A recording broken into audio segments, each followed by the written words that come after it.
두아디라 교회에 나타나신 주님의 모습이 이제 18절에 나오는데요. 우리 18절 말씀 다시 한번 같이 읽을까요? 두아디라 교회의 사자에게 편지하라. 그 눈이 불꽃 같고 그 발이 빛난 주석과 같은 하나님의 아들이 이르시되. 18절의 말씀입니다. 두아디라 교회에 나타나신 주님의 모습은 1장에서 계시하신 말씀대로 1장에 계시하신 여러 모습 중에서 14절, 15절에 근거한 모습입니다. 그래서 그 눈이 불꽃 같고 그 발이 빛난 주석과 같은 하나님의 아들, 이렇게 되어 있는데, 제일 먼저 그 눈이 불꽃 같다라고 18절은 말씀하고 있습니다. 그 눈이 불꽃 같고, 자, 이는 불꽃 같은 눈으로 보고 계시는 그 눈앞에 아무것도 숨길 수 없다는 통찰력을 나타내 보여주시는 것입니다. 이 불꽃 같은 눈으로 음행에 빠진 두아디라 교회를 꿰뚫어 보고 계십니다. 그리고 그 발이 빛난 주석과 같다라고 말씀하고 있습니다. 자, 이는 불의와 불법을 가차없이 밟아버리신다는 심판주의 모습입니다. 이는 예사로운 모습이 아닙니다. 그러므로 회개하지 않으면 행한 대로 갚으시겠다라고 23절에 말씀하고 있습니다. 그리고 하나님의 아들이 이르시되라고 18절은 계속해서 예수님의 모습이 나오고 있는데요. 이것은 24절에 나오는 두아디라에 남아있어 이 교훈을 받지 아니한 남은 자를 향한 모습이라고 할 것입니다. 하나님의 아들이 이르시되. 그래서 예수님의 모습이 그 눈이 불꽃 같고 그 발이 빛난 주석과 같은 하나님의 아들, 이렇게 나와 있습니다. 그리고 19절부터는 칭찬이 나옵니다. 두아디라 교회에 이런 모습으로 나타나셔서 우선적으로 칭찬부터 하십니다. 이렇게 칭찬하셨어요. 19절에 보면 내가 내 사업과 사랑과 믿음과 섬김과 인내를 아노니 라고 말씀하고 있습니다. 여기에 열거하고 있는 사업, 사랑, 믿음, 섬김, 인내라는 이 덕목들을 생각해 보면 두아디라 교회가 선한 사업에 힘을 쓴 교회였음을 말해주고 있습니다. 분명한 것 같습니다. 사업과 사랑과 믿음과 섬김과 인내라고 하는, 그래서 이런 것들을 우리 주님이 아신다라고 말씀하고 있습니다. 자, 덕목 중에 인내를 이제 우리가 소망의 열매로 본다면 두아디라 교회는 믿음, 소망, 사랑의 덕목을 고루 갖춘 균형 잡힌 교회가 되는 것입니다. 그리고 그 위에, 그러한 균형 잡힌 그 위에 내 나중 행위가 처음 것보다 많도다라고 칭찬하시는 것으로 보면 이제도 선한 사업이 더욱 활성화되어 가는 교회임을 알게 됩니다. 자, 칭찬입니다. 몇 가지가. 그리고 책망이 있습니다. 20절에 그러나 내게 책망할 일이 있노라. 자칭 선지자라 하는 여자 이세벨을 내가 용납함이니라고 20절은 말씀하고 있습니다. 자, 자칭 선지자라고 했다는 말씀으로 보아 그 선지자, 그가 선지자라고 하는 탈을 쓰고 침투한 거짓 선생님임을 분명합니다. 자, 근데 이것을 분별하지 못했다는 겁니다. 이것을 분별하지 못하고 두아디라 교회는 이것을 용납했던 것입니다. 자, 이것은 칭찬의 덕목 중에 뭐가 있었죠? 사랑이 있는 것으로 보아서 사랑하다가 그 거짓된 것을 드러내지 못한 것으로 여겨집니다. 이런 경우는 에베소 교회와 정반대죠, 그죠? 에베소 교회는 또 진리를 부르짖다가 사랑을 잃어버린 교회 아닙니까? 정반대의 경우입니다. 그래서 그 거짓된 것을 드러내지 못한 겁니다. 사랑 그러다가 거짓된 것을 드러내지 못한 것으로 여겨집니다. 자, 20절에 이렇게 돼 있어요. 그가 내 종들을 가르쳐 꿰어 행음하게 하고 우상의 제물을 먹게 하는도다 라고 말씀하고 있습니다. 자, 여기 행음하게 했다라고 하는 말을 육적인 행음으로 한정할 이유는 없습니다. 왜 그러냐면 거기 행음하게 하고 우상의 제물을 먹게 하는도다 하고 행음과 우상을 결부시켜서 말씀하는 것으로 보아 영적인 행음일 가능성이 더 많기 때문입니다. 이 점은 발람의 교훈에 빠진 버가목 교회를 가리켜서 행음하게 하였느니라 라고 말씀하신다는 점에서도 드러납니다. 17장에서 바벨론을 큰 음녀라고 비유하고 있죠. 땅의 임금들도 그와 더불어 행음하였고 땅에 사는 자들도 그 음행의 포도주에 취하였도다. 17장 2절에 말씀하고 있는데요. 자, 여기서 말하고 있는 이 음행은 황제 숭배는 물론이거니와 황제 숭배뿐만 아니라 바벨탑과 같은 로마의 세속문화를 총칭하는 말입니다. 혹시 여러분 기억나십니까? 지난 주일날 우리가 종교개혁주의를 지키면서 세속주의에 대해서 제가 여러분들에게 말씀드린 게 있는데 기억나십니까? 인간이 마음대로 할 수 있는 영역이 있다고 하는 것이 세속주의죠. 인간이 마음대로 할 수 있는 영역이 있다. 그러니까 하나님의 말씀이 있어도 얼마든지 인간이 마음대로 할 수 있다고 주장하는 거죠. 바로 그 모든 이 여기서 말하는 이 음행은 황제 숭배뿐만이 아니라 바로 로마의 그 세속 문화를 총칭하는 말입니다. 그 모든 하나님을 향해서 대적하는 그 모든 말씀들을 총칭하는 말입니다. 자, 그래서 우리는 이 행음이라고 하는 주제를 좀 더 살펴볼 필요가 있습니다. 왜냐하면 영적인 행음에 있어서 오늘날의 교회는 자유롭지 못하다라고 하는 위기감 때문입니다. 지금 오늘날의 교회들이 여기에 다 걸려있기 때문에 그렇습니다.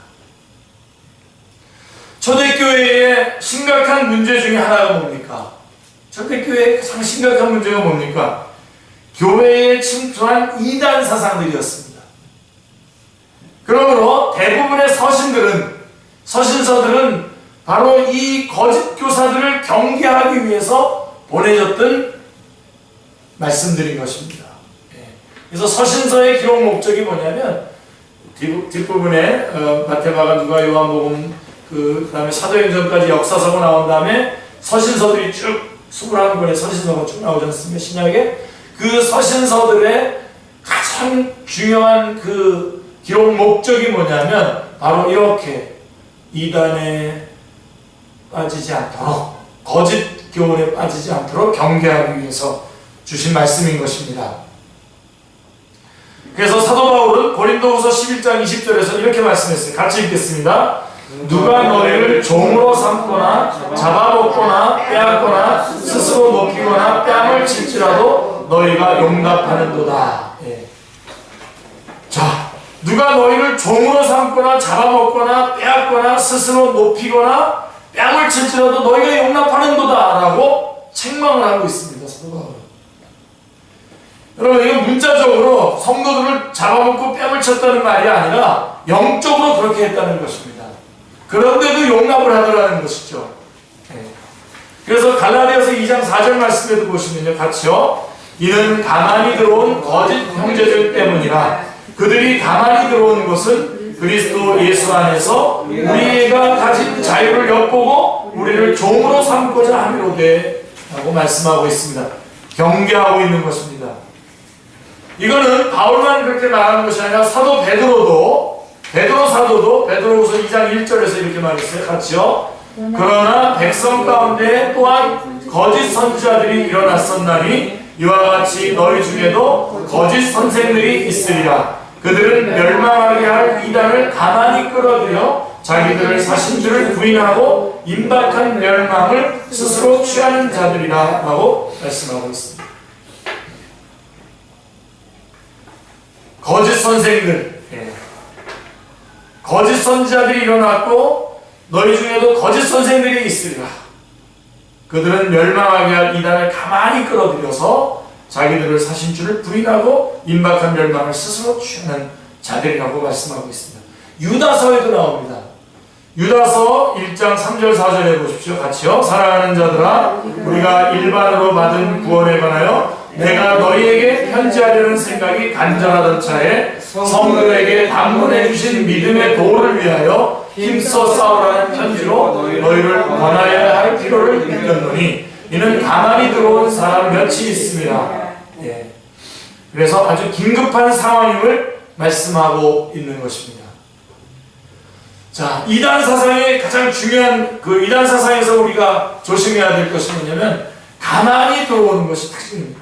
가만히 다 조금 전에 우리 읽었었던 본문들은 다 같이 뭘 얘기해 주냐면 가만히 들어왔다는 겁니다. 가만히. 그래서 당하는 겁니다. 그렇다면 자칭 사도라고 한 자들의 가르침 2장 2절에 에베소 교회에서 자칭 사도라고 한 자들의 가르침, 그 다음에 2장 14절에 나오는 발람의 교훈, 그 다음에 2장 15절에 나오는 니고라당의 교훈, 그 다음에 오늘 우리가 같이 읽었던 두아디라 교회에 나오는 2장 20절에 이세벨의 가르침, 이 모든 것들이 어떤 성질의 교훈들이었기에 안디바가 죽임을 당할 때에도, 이렇게 순교를 당할 때에도 믿음을 지킨 버가모 교회가, 그리고 많은 사업에 열심을 내는 이 투아디라 교회가 이것을 용납하게 되었을까 하는 점입니다. 순교자를 낸 버가모 교회가 또 많은 선한 사업을 열심을 냈던 이 두아디라 교회가 도대체 이들이 어떤 성질의 교훈들이었기에 이러한 것들을 용납하게 되었을까 하는 것입니다. 이것을 알기 위해서는 오늘날 어떤 교훈이 유행하고 있고 어떤 설교가 인기를 끌고 있는가를 보면 짐작할 수 있을 것입니다. 왜 그렇죠? 인간이 추구하는 본성에는 변함이 없거든요. 옛날이나 이제나 변함이 없습니다. 그래서 오늘날 어떤 교훈이 유행을 하고 있고 어떤 설교가 인기를 끌고 있는가를 보면 우리가 짐작할 수 있습니다. 요한계시록을 기록한 사도 요한은요, 서신서에서 이렇게 말했어요. 요한 1서 2장 15절 16절에서 이렇게 경계하고 있습니다. 같이요. 이 세상이나 세상에 있는 것들을 사랑하지 말라. 누구든지 세상을 사랑하면 아버지의 사랑이 그 안에 있지 아니하니 이는 세상에 있는 모든 것이 육신의 정욕과 만목의 정욕과 이생의 자랑이니 다 아버지께로부터 오는 것이 아니요 세상으로부터 온 것이라. 사도 요한은 분명하게 경계했습니다. 또 야고보는 세속주의를 야고보서 4장 4절에 뭐라고 하냐면 가늠한 여자라고 비유하고 있습니다. 사도 바울은 골로새 3장 5절에서 물질주의고 탐심을 말해주고 있습니다. 탐심은 곧 우상숭배라 라고 말씀하고 있음을 유념해야 할 것입니다. 자, 초대교회 때 벌써 사도 바울이 우리는 수많은 사람들처럼 하나님의 말씀을 혼잡하게 하지 아니했다라고 말씀 혼잡을 우려하고 있다면, 그로부터 2000년이 지난 오늘날은 말씀에 대한 혼잡이 얼마나 심각한 문제인가를 생각하지 않을 수 없는 것입니다. 그대로 지켜온 것도 대단하죠. 자, 성경은 이렇게 경계하고 있습니다. 디모데 후서 4장 3절 4절을 보십시오. 같이요. 때가 이르리니 사람이 다른 교훈을 받지 아니하며 귀가 가려워서 자기의 사역을 따를 스승을 많이 두고 또 그 귀를 진리에서 돌이켜 허탄한 이야기를 따르리라. 우리는 지금 사도 바울이 경계한 그때에 처해 있다는 위기의식을 갖게 되고, 그리하여서 가만히 들어온 현대판 이세벨의 꾀임에 빠져서 행음하며 우상의 재물을 먹고 있는 것은 아닌가 고민하지 않을 수 없는 것입니다. 점검을 쭉 여러분 하셔야 됩니다. 자, 이 점을 역설하는 이유는 오늘날의 교회가 두아디라 교회처럼 많은 일을 하고 있으면서도 진리면에 있어서는 심각할 정도로 오염되어 있다는 위기감 때문입니다. 바로 이 부분이 오늘 우리가 점검해야 됩니다. 어떤 면에서 여러분, 우리 축제교회는 심플하죠, 요즘에. 그죠? 그러나 여러분, 우리는 지금 가장 중요한 일들을 진행해 나가고 있습니다. 화려하게 뭐 이것저것 막 벌려서 뭐 이렇게 하는 게 아니라, 지금 우리는 어쩌든지 말씀이 전달되고 바른 말씀이 전달되고 그 말씀을 어떻게 하든지 그대로 순종하려고 하는 싸움을 하고 있는 것입니다. 오늘날 교회는 어떻습니까? 많은 일을 해요.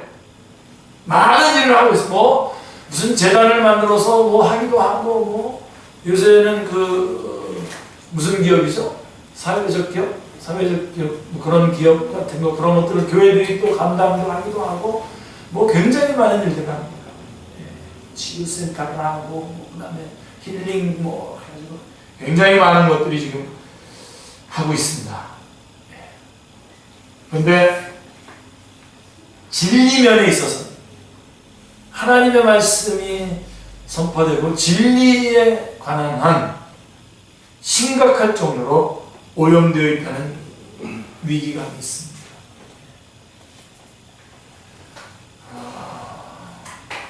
우리 축제교회 성도들도 그냥 넉넉고 자신감 있게 그냥 이렇게 우리는 아니야, 나는 아니야, 혹시 이렇게 마음을 먹고 있는 사람들이 있다면 다시 경계하셔야 됩니다. 다시 경계하셔야 됩니다. 자, 이 점에 있어서 에레미야서가 거울이 됩니다. 당시의 선지자들은 이렇게 말했어요. 에레미야 8장 11절에 보면 평강하다 했어요. 지금 사람들이 하나님을 떠나서 우상을 섬기고 또 다른 나라들을 열국을 섬기고 그렇게 혼돈되어 있는데도 불구하고 평강하다. 백성들이 듣기에 좋은 말만 하다가 멸망을 자초했던 것입니다. 그래서 하나님은 에레미야 5장 30절 31절에서 이렇게 말합니다. 이 땅에 무섭고 놀라운 일이 있도다. 선지자들은 거짓을 예언하며 제사장들은 자기 권력으로 다스리며 내 백성은 그것을 좋게 여기니 마지막에는 너희가 어찌하려느냐 책망하고 있으면서 결국은 멸망이죠. 멸망입니다. 이 땅에 무섭고 놀라운 일, 바로 이게 무섭고 놀라운 일입니다. 선지자들은 거짓을 예언하고 제사장들은 자기 권력으로 다스리고 내 백성들은 그것을 좋게 여기고, 이게 제일 약올라요. 저는 내 백성들은 그것을 좋게 여기고,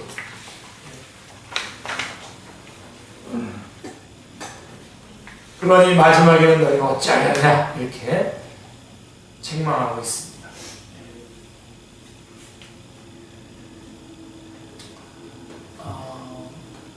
요즘에 뭐 그 산분이라고 하는 책이 있다고 그러죠. 산분이라고 하는 책. 영화로도 만들어졌다고 그러는데요. 그래서 천국에 갔다 온 이야기를, 어린아이가 천국 갔다 온 이야기를. 그래서 산분. 그래서 제가 빨리 지금 읽어봐야 되겠는데, 오늘 이렇게 얘기를 하는데, 이렇게 모임에서 얘기를 하는데 그 얘기를 막 하는 거예요. 근데 굉장히 좋아요, 사람들이. 천국에 갔다 왔다는 얘기를 하는데, 그래서 죽음에 대해서 두려워하지 않게 됐다. 그러면서 이렇게 여러 가지 얘기하는데 성경의 내용하고는 다르고 객관성은 없는. 그래서 결국은 여러분 잘 알다시피 천국에 갔다 온 사람 있죠? 우리 성경에 천국에 갔다 온 사람 있잖아요. 바울이죠. 바울이 3층 전에 갔다 왔잖아요. 그때 3층 전은 바로 천국을 말하는 거예요. 근데 천국에 대한 얘기를 하든가 갔다 와서 하나도 얘기 안 했어요. 그런데 거기서도 이렇게 쭉 얘기하다가 사람들이 거기 가면 자기 가족들이 이렇게 오면 이렇게 메시지가 오듯이 다 이렇게 다 알려준다는 거예요. 그런 뭐 얘기들 하는데 여러분 그 성경에 그 나오죠? 서두개인들이 예수님 골탕 먹이려고 질문했잖아요. 형이 죽으면 동생이 형수하고 결혼하는 제도가 있잖아요. 그래서 쭉 그렇게 해가지고 12명이 형제가 다 죽었는데 천국에 가면 누구의 아내가 될 것이냐 이렇게 질문했더니 우리 주님께서는 천국은 그런 것이 아니다 라고 말씀하셨지 않습니까? 그렇죠? 명확한 성경에 나와 있는 것들을 근거로 해서 이걸 해야 되는데 그래서 보고 왔다 이거죠. 보고 온 거를 일반화시키려고 그러는 거예요. 그런 사람 말을 들어야 천국이 뭐 아름답고 귀하고 소중하다는 것을 우리는 알 수 있습니까? 그냥 성경 말씀만 가지고는 안 됩니까? 성경 말씀만 가지고 우리는 충분히 천국을 소망할 수 있죠. 그죠? 그리고 만약에 천국에 대해서 얘기한다면 성경 말씀에 근거해서 말씀을 해야 됩니다. 얼마 전에 신학자죠. 신학자면서 큰 교회 목회를 했었던 분인데 책을 냈지 않습니까? 뭐 그분이 고민했다고 그러더라고요. 그 책을 이거를 천국 갔다 왔는데 자기가 이것을 내야 될 것인지 안 내야 될 것인지 책으로 써서 쓸 것인지 안 쓸 것인지 고민했으면 안 쓰셨어야죠. 쓰셨잖아요. 결국은 자기가 보고 왔다고 하면서 말을 하는데 객관성을 확보할 수가 없을 뿐만 아니라 또 그것이 만약에 정말 그런 천국의 모습일 수도 있겠죠. 보고 본인이 본. 근데 여러분 우리가 똑같은 장면을 보더라도요. 다 같이 똑같은 장면을 보더라도 그거를 표현할 때 다 다릅니다.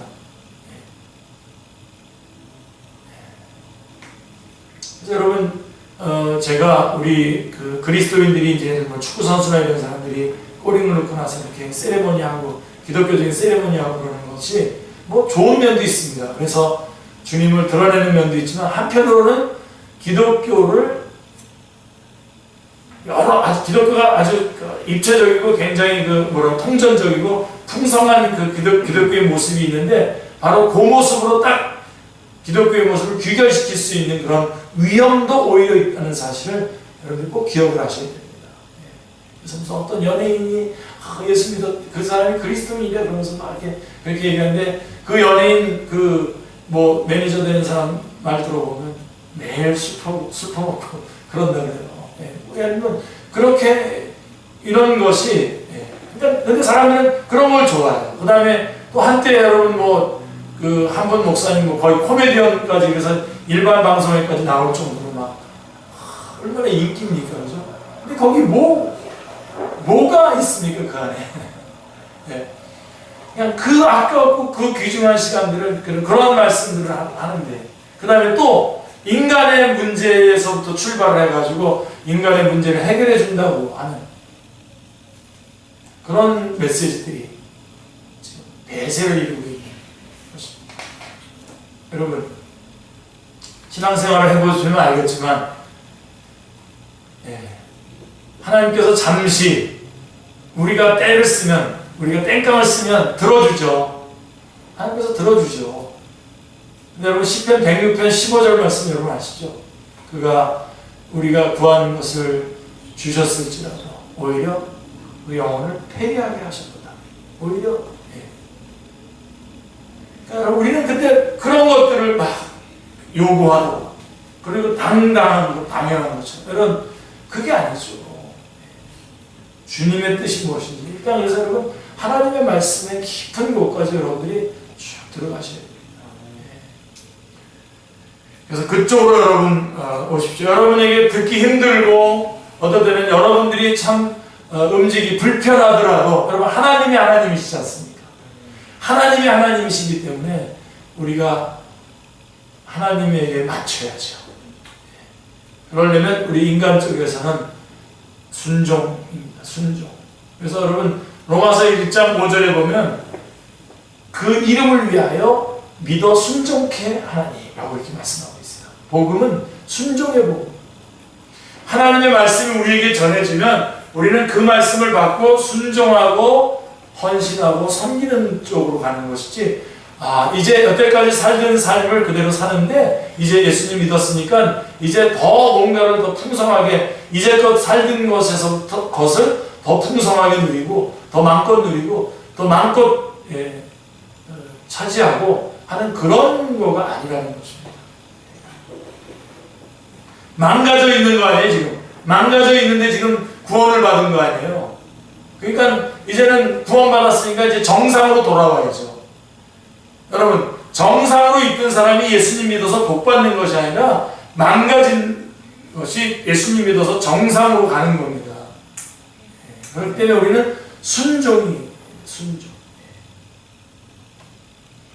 순종과 그 다음에 섬김과 헌신과 명령에 따라서 우리가 전도하고 선교하는 이것이 우리가 바른 방향입니다.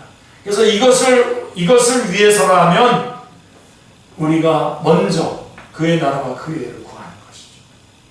그 나머지 것들은 주님께서 그 일을 하는 데 있어서 필요하다면 하나님께서 우리에게 공급해 주시는 것입니다. 우리 잠깐 마가복음 16장에 한번 가보세요.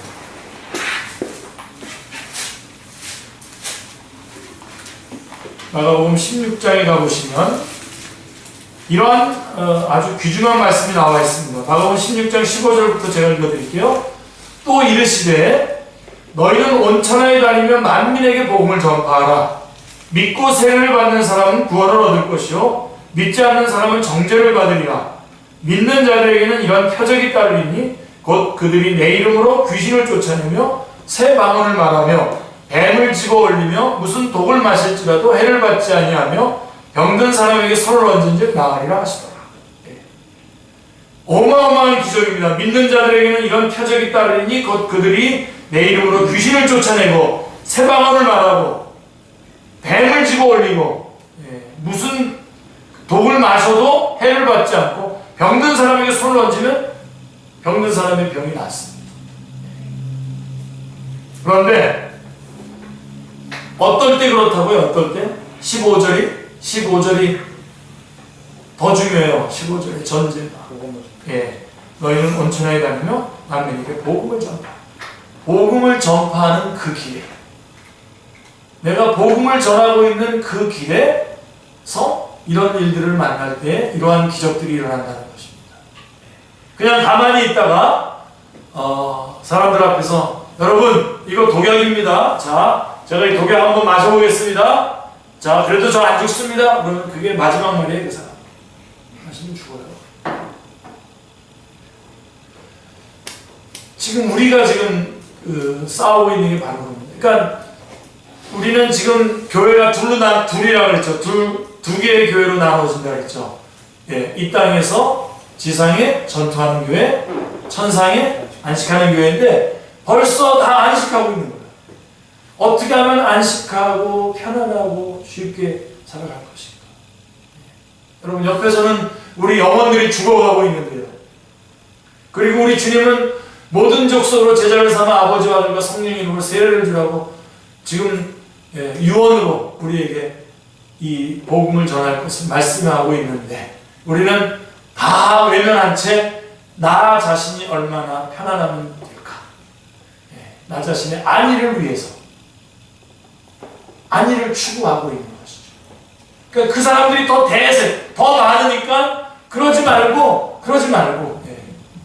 제가 한 선교단체에서 말씀을 전하고 있는데 그 사람들이 이렇게 간증 들어보니 그 사람이 얘기하는 시간이 있어서 들어보면은 다르게 살아간다는 거예요. 다르게 여기 있는 사람들은 다르게 살아가서 내가 여기 오게 됐다. 그래서 하게 됐다. 제가 전에 다녔던 선교단 제가 선교했던 선교단체도 그랬었거든요. 축제교회 와보니까 다르게 살아가더라. 다르게 사람들이 다르게 살아가더라. 자기를 위해서 살아가는 것이 아니라 주님께서 맡기신 일에 어떻게 하든지 순종하려고, 하나님의 영광이 최고로 가장 우선권이고, 그래서 예배와 찬양과 영광이 최고의 우선권이고, 그리고 주님 앞에 영광과 예배를 드린 후에는 주님께서 부탁하신 일에 모든 것을 다 걸고 살아가는, 정말 다르게 살아가는구나 하는 그런 간증이 있습니까? 그렇게 여러분들 보면서 그렇습니까? 다 지금 널브러져 있습니다. 그리고 말씀대로 순종해 나갈 때에 그 말씀이 맞구나, 정말 말씀이 맞구나 하는 것을 증명해내는 그런 사람, 그런 말씀을 전하고 그런 강단이 되어야 하겠죠. 그리고 그런 말씀을 들을 때 기뻐하고 즐거워하는 그런 성도들이 되어야 되겠죠. 자, 그래서 우리 21절에 보면, 또 내가 그에게 회개할 기회를 주었을 때 자기의 음행을 회개하고자 하지 아니하였도다 라고 이렇게 말씀하고 있습니다. 두아디라 교회의 문제가 바로 여기 있습니다. 회개할 수 있는 기회를 주었지만 회개도 하지 않았다는 겁니다. 여러분, 소돔과 고모라 땅이 왜 망했습니까? 죄 때문에 망한 겁니다. 두말할 필요 없어요. 소돔과 고모라는 죄 때문에 망한 겁니다. 그러나 잘 보시면요, 우리 주님께서 소돔과 고모라 땅에 대한 이야기를 하실 때에 회개하지 않아, 죄 때문에 망한 것이 아니라 회개하지 않아서 망한 겁니다. 회개한 것은, 그들이 회개했다면 주님께서 망하게 하시지 않았을 거예요.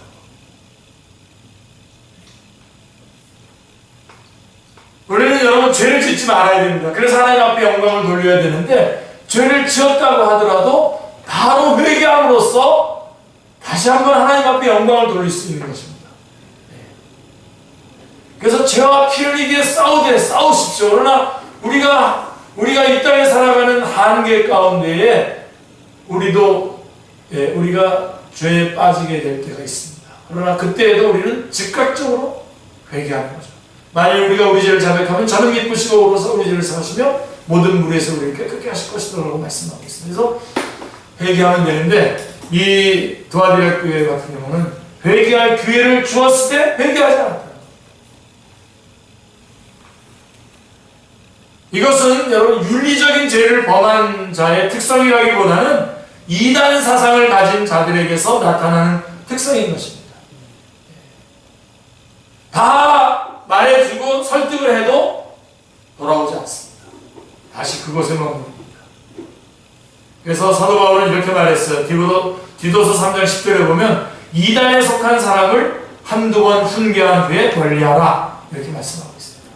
여러분 자신만 내가 저 사람을 돌이켜 아주 제껴내야지, 그렇게까지 하면서 여러분들이 자꾸만 같이 어울리고 이야기하고 나누다 보면요, 여러분들도 빠집니다. 그래서 어떻게 하라고요? 이단에 속한 사람을 한두 번 훈계한 후에 멀리하라는 겁니다. 자, 그렇게 해서 책망까지 하시고 난 다음에 24절 25절에 보면 이제 권면을 하십니다. 24절 말씀 같이 읽을까요? 두아디라에 남아있어 이 교훈을 받지 아니하고 소위 사탄의 깊은 것을 알지 못하는 너희에게 말하노니 라고 말씀하고 있습니다. 24절이죠. 감사하게도 두아디라 교회에는 비진리에 미혹되지 아니한 남은 자가 있었다고 말씀하고 있습니다. 주님께서 그의 사역을, 그의 구원의 계획을, 또 완성된 그 구원의 계획을 이루어 가시는 과정에서 이 남은 자들을 사용하고 있는 것을 보게 됩니다. 또 3장에도 나오는 사대교회 중에서도 4절을 보면, 3장 4절을 보면, 그러나 사대에 그 옷을 더럽히지 아니한 자 몇 명이 내게 있어 흰옷을 입고 나와 함께 다니리니 그들은 합당한 자인 영보라 하시면서 남은 자가 있었습니다. 사대교회에도 그다음에 두아디라 교회에도 남은 자가 있었습니다. 자, 이세벨이 많은 심령을 잡아먹던 북왕조 이스라엘 땅에서 이스라엘 때에도 하나님은 로마서 11장 4절에 보면 그때 당시 이야기를 로마서가 말씀해주고 있는데 내가 나를 위하여 바알에게 무릎을 꿇지 아니한 사람 7,000명을 남겨두었다라고 말씀하고 있어요. 남겨둔 자가 있었다는 것입니다. 그래서 로마서 11장 5절에 보면 그런즉 이와 같이 지금도 은혜로 택하심을 따라 남은 자가 있느니라 라고 말씀하고 있는 것입니다. 그러면서 24절 25절은 이렇게 권면을 하고 있는데요. 다른 짐으로 너희에게 지울 것이 없노라. 다만 너희에게 있는 것을 내가 올 때까지 굳게 잡으라고 말씀하고 권면하고 계십니다. 중요한 메시지입니다. 지금 이세벨의 유혹에 물들지 않고 정절을 지키는 그대로 지금 우리 축제교회를 향해서도 같은 메시지입니다. 지금 우리가 이렇게 바른 신앙으로 신앙생활하고 있는데 바로 지금 이세벨의 유혹에 물들지 않고 정절을 지키는 그대로 복음 진리를 보수하는 그대로 그 믿음을 주님 오실 때까지 굳게 잡고 있는 것으로 족하다고 격려하고 계시는 것입니다. 뭘 다른 것을 화려하게 해내지 마시고요. 여러분들이 이 복음 진리, 이 복음을 보수하고 지키고 복음을 전하고 복음을 증거하는 일에 그것을 붙잡고 계속해서 나가라는 겁니다. 이거 말고 더 다른 것을 더 이상 필요하지 않다는 그것으로 족하다는 것입니다. 꼭 붙잡으시길 바랍니다. 여러분의 어떤 것을 저도 언젠간 주님 앞에 그렇게 결단했습니다. 제가 공부를 하되 그것이 정말 하나님의 나라 확장을 위해서 필요하다면 공부를 더 학위나 이런 것들이 필요하다면 그래서 하는 거지만 그렇지 않다면 그렇게 하지 않겠다고 결심한 적이 있습니다. 지금 여러분들 특별하게 어떤 넓은 뭔가 어떤 세계를 향해서 지금 여기는 지금 지나가는 어떤 목적지를 향해서 가는데 지나가는 어떤 과정의 어떤 정거장 정도로 혹시 지금 생각하고 있으면 혹시 축제교회에서는 이렇게 하다가 어디 가서는 또 이렇게 하고 또 지금 내가 어디 무슨 훈련을 받고 나서는 그 다음 단계는 어디서 어떻게 해서 내가 이제 이런 사람이 되고 혹시 그런 게 있습니까? 절대로 여러분 지금이 여러분의 지금 그대로 지키셔야 됩니다. 지금이 바로 그 자리입니다.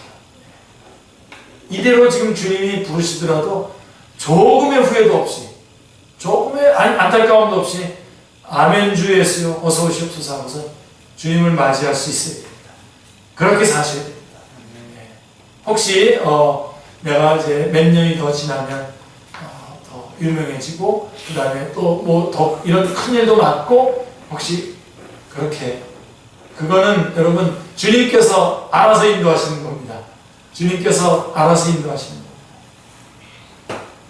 지금 나에게 한 영혼 내가 청년 하나를 나에게 붙여줬다. 혹은 내가 우리 유초등고 나 어린아이 하나를 하나 붙여줬다. 우리 예린이 한 명을 붙여줬다 나한테. 이게 주님이 나에게 맡기신 최고의 자리입니다. 지금.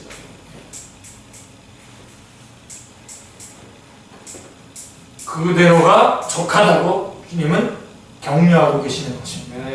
이세벨의 유혹에 물들지 않고 정절을 지키는 그대로 복음 진리를 보수하는 그대로 그 믿음을 주님 오실 때까지 굳게 잡고 있는 것으로 족하다고 격려하고 계시는 거죠. 그리고선 26절부터 29절은 이제 약속의 말씀이 나오죠. 26절 27절 같이요. 이기는 자와 끝까지 내 일을 지키는 그에게 만국을 다스리는 권세를 주리니 그가 철장을 가지고 그들을 다스려 질그릇게 드리는 것과 같이 하리라. 아멘. 저 이 말씀 다시 준비하면서 다시 한번 힘을 얻습니다. 정말 저 자신을 볼 때 너무나 무기력하지 않습니까? 우리 강성 집사님 가서 그냥 야 정말 기도해서 그냥 쫙 나 하나님 제가 왜 저한테 그런 능력을 좀 주십시오.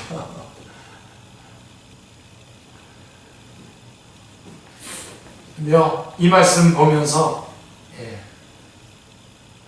하나님께서 우리에게 철장 권세를 주신다는 겁니다. 철장 권세. 할렐루야. 이 질그릇을 깨뜨린 것과 같이 이 철장 권세가 무엇입니까? 이 권세가 주님이 재림하실 때에 가서야 비로소 주어지느냐 여겨서는 안 됩니다. 왜냐하면 주님은 이 권세가 전투하는 교회에 더욱 필요함을 아시기 때문에 지금 우리에게 주어져 있는 것입니다. 별로 간절하지 않으세요? 아멘이 없어요.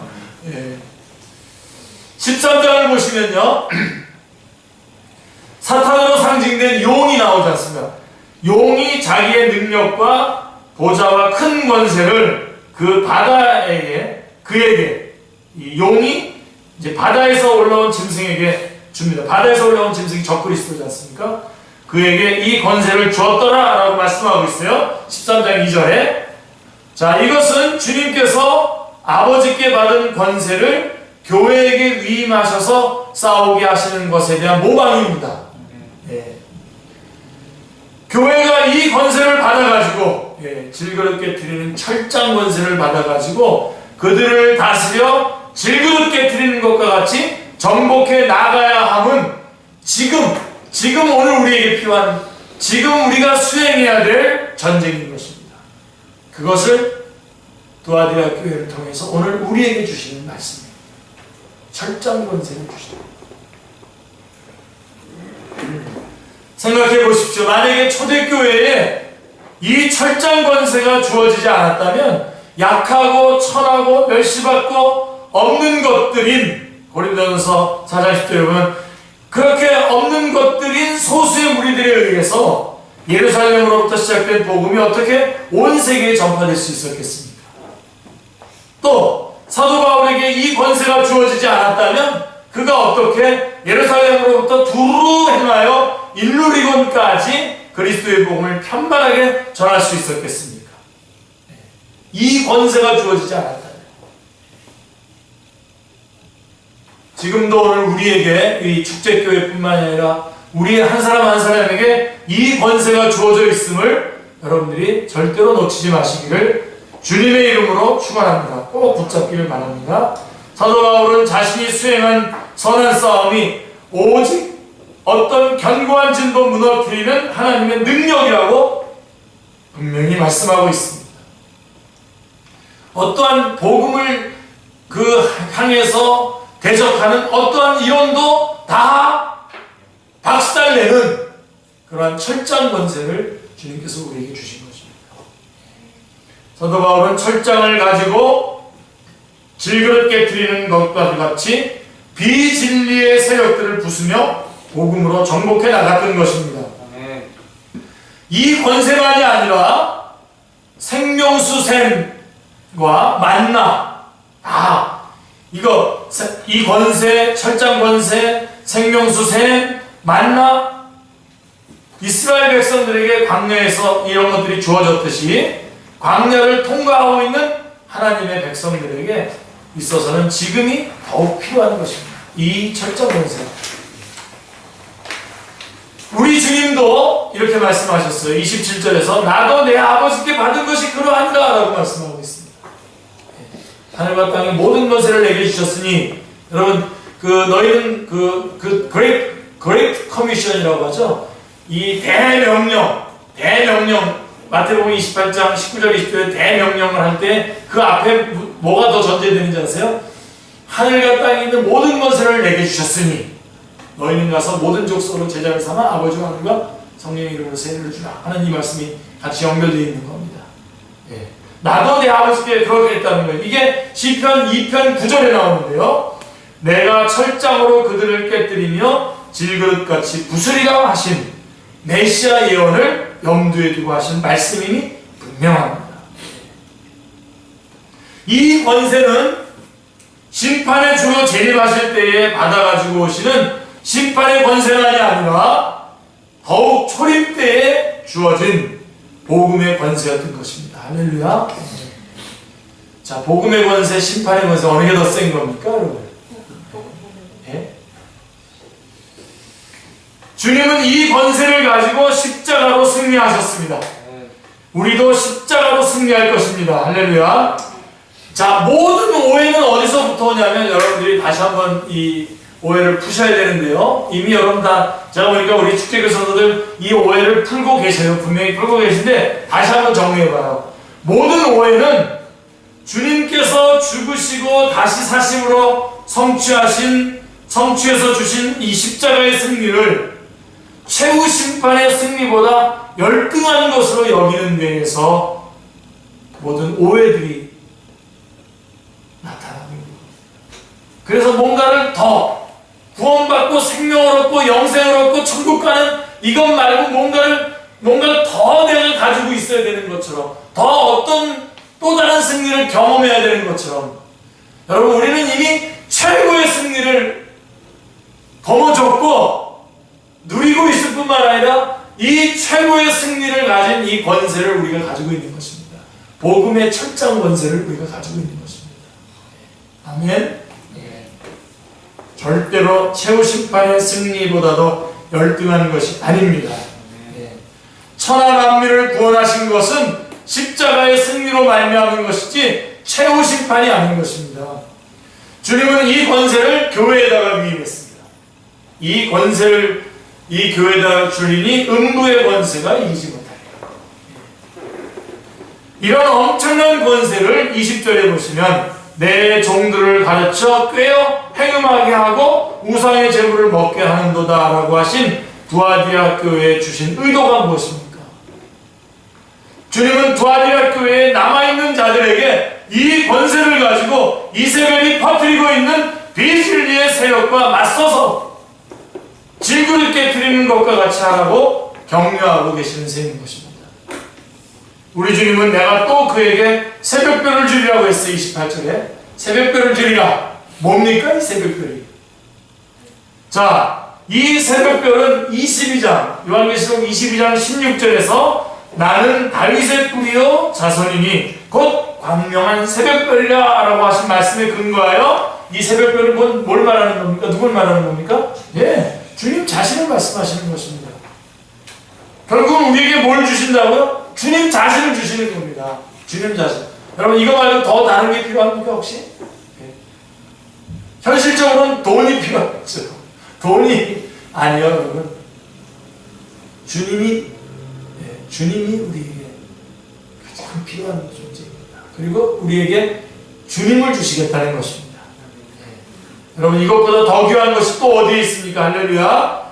야전군 사령관께서 전투하는 휘하 부대에게 지급하실 무기들 곧 생명나무의 과실 2장 7절 감추었던 만나와 흰돌 2장 17절 철장 권세와 새벽별 2장 27절 28절 바로 이런 것들이란 별개의 무기가 아니라 주님 자신을 주시겠다라고 하는 것입니다. 네. 다시 말하면 주님의 이름을 주시겠다는 말입니다. 다시 말할게요. 복음의 권세, 복음의 능력을 주시겠다는 것입니다. 네. 이게 우리에게 주시는 무기입니다. 할렐루야. 네. 복음이 무기입니다. 복음이 증거될 때 성령님 역사하시고 성령의 역사가 임하게 되시는 것이죠. 이는 너는 칼과 창과 단창으로 나아오거니와 나는 내가 모욕하는 예수 그리스도의 이름으로 내가 가노라 라고 하는 그런 뜻인 것입니다. 우리는 복음 들고 가는 겁니다. 이 복음 안에 능력이 있습니다. 권세가 있습니다. 철저한 권세가 있습니다. 이 복음은 바로 예수 그리스도 자신이십니다. 하나님의 말씀이십니다. 자, 이제 마지막으로 두아디라 교회가 아니라 귀 있는 자는 성령이 교회들에게 하시는 말씀을 들어야 할 차례인데요. 오늘날의 교회의 추세는 복음 진리를 보수하는 데 역점을 두는 것이 아니라 교회 성장에 매달려 있는 추세라고 할 수 있습니다. 그래서 여러분 신학교에서도 교회 성장학이라고 하는 학문이 공부를 하죠. 그래서 신대원 마지막 3학년 졸업할 때 되면 이 교회 성장학 시간을 갖습니다. 그래가지고 성경에서 말하는 교회론이 아니라 교회 성장학을 해가지고 사회학적인 입장에서 성경 말씀과 관계없이 교회를 부흥시킬 수만 있다면 이런 방법들이 성경 부흥시킬 수 있다 하는 그런 것들을 제시해주고 또 아주 굉장히 요긴하게 그 과목을 공부도 하고 또 나와서 또 목사님들 모아놓고 또 이 교회 성장하고 또다시 그 재교육시키는 그런 프로그램이 있을 정도로 이쪽에 관심이 많습니다. 이것이 사실이라면 교회 성장만 가져다 준다면 이세벨도 좋다고 여기게 될 것이 아니겠습니까? 여러분 바로 여기서 우리가 깨어나야 됩니다. 여기서 정신을 바짝 차려야 됩니다. 모든 교회가 나는 사람의 뜻과 마음을 살피는 자인 줄 알지라. 내가 너희 각 사람의 행위대로 갚아주리라. 23절은 말씀하고 있는데 이 말씀을 명심해서 우리 주 예수 그리스도의 충성된 증인이 되시기를 기도합니다. 십자가의 도가 멸망하는 자들에게는 미련한 것이요 구원을 받은 우리에게는 하나님의 능력이라고 고린도서 1장 18절은 말씀하고 있습니다. 복음은 모든 믿는 자에게 구원을 주시는 하나님의 능력입니다. 할렐루야. 네. 복음을 옆에 밀어놓고 복음을 옆으로 밀어놓고 사람의 속임수와 간사한 유혹에 빠져서 온갖 교훈의 풍조에 밀려 요동하지 않게 되시기를 기도합니다. 주님의 이름으로 부탁드립니다. 교회에는 만국을 다스릴 권세가 주어졌습니다. 할렐루야. 네. 이제 확신해야 할 것은 이 권세가 우리에게 이미 주어졌다는 사실입니다. 할렐루야. 네. 성경은 말합니다. 그 안에는 신성의 모든 충만이 육체로 거하시고 너희도 그 안에서 충만하여 졌으니 골로새서 2장 9절 10절에 말씀하고 있습니다. 그렇다면 우리에게 요청되는 것은 믿음의 큰 담력, 디모데전서 3장 13절에 믿음의 큰 담력입니다. 믿음의 큰 담력을 가지고 이 복음의 권세를 마음껏 드러내는 여러분들 다 되시길 바랍니다. 자, 히브리서 10장 35절은 이렇게 말합니다. 그러므로 너는 너희 담대함을 버리지 말라. 이것이 큰 상을 얻게 하느니라. 담대하셔야 돼요, 여러분. 담대하셔야 됩니다. 여러분들이 혹은 종족 셀링을 할 때도 담대하게 셀링하시고요. 제가 보니까요, 이 종족 셀링 이렇게 하는데 보니까 다들 울더라고요. 그래서 나는 저게 그렇게 그때 되면 울도록 이렇게 돼 있는지 그게요, 그 셀링 하는 가운데 성령의 역사에서 울음이 나오는 거예요. 담대하게 하세요. 담대하게. 종족 셀링 하든 우리 성도들을 위해서 식사를 준비할 때도 담대하게 하시고요. 네. 복음을 전할 때도 자, 옆에 우리 부모님의 가족들에게도 가서 담대하게 전하세요. 우리 친척에게도 가서 큰아버지에게도 가서 전할 때 담대하게 전하십시오. 담대하게 한다고 해서 막 무례하게 하면 안 되고요. 네. 담대함을 버리지 말라 말씀하고 있습니다. 또한 히브리서 10장 38절에 또한 뒤로 물러가면 내 마음이 저를 기뻐하지 아니하리라 하셨습니다. 계속해서 전진해 나가는 그런 다 되시기를 주님의 이름으로